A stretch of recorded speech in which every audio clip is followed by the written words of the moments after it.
My name is Gary Weber, and currently I'm a land use consultant with the Cajon Boulevard Business Improvement Association. I'm an urban planner, a member of the American Planning Association. I have been in San Diego since 1969. I moved here from Lexington, Kentucky. In high school, I took a mechanical drawing class and started playing around designing little houses. And then my father designed the house that we live in now, and I watched him do that, and one thing led to another. And I applied for architecture school and decided I liked planning a lot better than architecture. In about 1984, I was hired by the city to write the Mid-City Community Plan. And after that was adopted, to be honest, I started pestering the city about implementing the thing and not letting it sit on the shelf like plans have a habit of doing. And in many discussions back and forth, we looked at the formation of business improvement districts as one of the key goals and objectives of that plan, and that's how I started working on this. I was hired by the city in about 1985, I think, to form 5 business improvement districts in the Mid-City area. The commercial spines of these older neighborhoods were the most visible forms of deterioration, to be honest, and the thought was, amongst a lot of us, that if we improve the conditions and appearance of the business districts, that eventually the economic improvement would follow. And so those were considered a key component and one of the easier things to do because they didn't cost an enormous amount of money just to get districts started. In the early 1980s, I remember very well, there wasn't a stick of landscaping anywhere in sight. There were telephone poles from one end to the other. The asphalt medians, to be honest, didn't even correspond to the appropriate locations for left turns. 35th Street, for an example, was the entryway to Normal Heights on the north and City Heights on the south. And there was no left turn possible there, so you had to snake your way through the neighborhoods to go north or south. So part of what we wanted to do from an engineering point of view was straighten out the appearance of the left turn pockets so that they made sense from a traffic circulation point of view, and that led to the landscaping. Cajon Boulevard had an old association that had existed since the 1930s, so there was a group of people that I started meeting with about forming a business improvement district. Some of these other areas, like Adams and University Avenue, North Park, weren't as organized. There was a businessmen's club in North Park. There was nothing on Adams and nothing in the City Heights area. So my job was to go door to door and try and convince people, business people, that it was a good idea to assess themselves an annual fee in order for an organization to be formed to make improvements in the area. I probably saw more than anything the hideous appearance of this boulevard and had a desire to change that.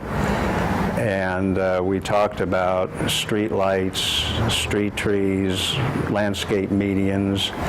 One thing led to another, and we undertook this median landscaping program. The planning literature talks about how private investment tends to follow public investment into these kind of areas. And the idea was, if we showed that the city, the public, was committed to making this area better, that private investment might well follow. I remember, interestingly, that someone on one of these associations said, well, it'll take 10 years to get all these medians built. And I said, it'll take 10 years from no matter when we start. And the fact of the matter is it took 20. But we have completed that, and we've added the boulevard sign, and now we have something that appearance-wise is substantially different from what it was. And in fact, private investment is following public investment, slowly, but it is. I'm very pleased that of all of these business improvement districts, 20 years later, 25 years later, they're still going. and there's still the interest among the people. And these are now community institutions. I worked in other areas than Mid-City, and in every case, these things have successfully brought together business people who were worrying about their own future and working in partnership with the city. I'm pleased that the appearance has changed, much as we anticipated it might. I'm not pleased that the business conditions are taking as long as they are, although I have to say, and on El Cajon Boulevard, there's never been more than a 5% vacancy rate, ever. There are businesses come and go, but new businesses are coming in as fast as old businesses are leaving, and that's a very healthy sign.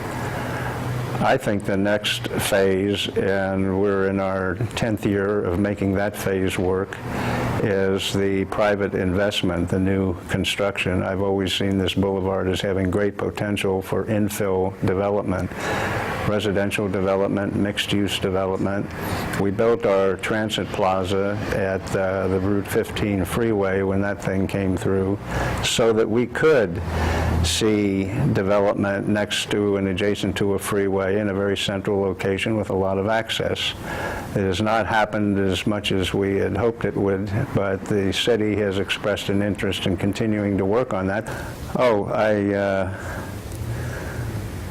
The architecture program and the planning program were the same program the first year, and I was in the architecture program, and after taking structural engineering classes and business practices classes, I said, this isn't for me, this is going to be boring. And so I went off into urban planning and never looked back, and I'm glad that I did. I grew up and was born and raised in Cincinnati, Ohio, and went to the University of Cincinnati, which was the cheapest thing to do because my parents didn't have any money. And I graduated and took a job in Lexington, Kentucky, and worked in Lexington City County Planning Commission for 3 years, and then was hired over the telephone to come to San Diego. And I got a map of San Diego, and I looked at that and thought, well, where am I going to live if I move out here? And I decided, well, somewhere around Balboa Park, that looks like an interesting place. And I came out here in 1969 in a U-Haul truck, but you know, we had a cat, and I couldn't find any place to rent around Balboa Park that would take a cat, so I wound up in University City for 3 months in a senior complex because they took cats. And then my wife came home one day and said, I saw a house in Normal Heights. It was for sale, and so we bought it. So I lived here by 3 months and owned a house in Normal Heights, and have lived there the last 40-some years.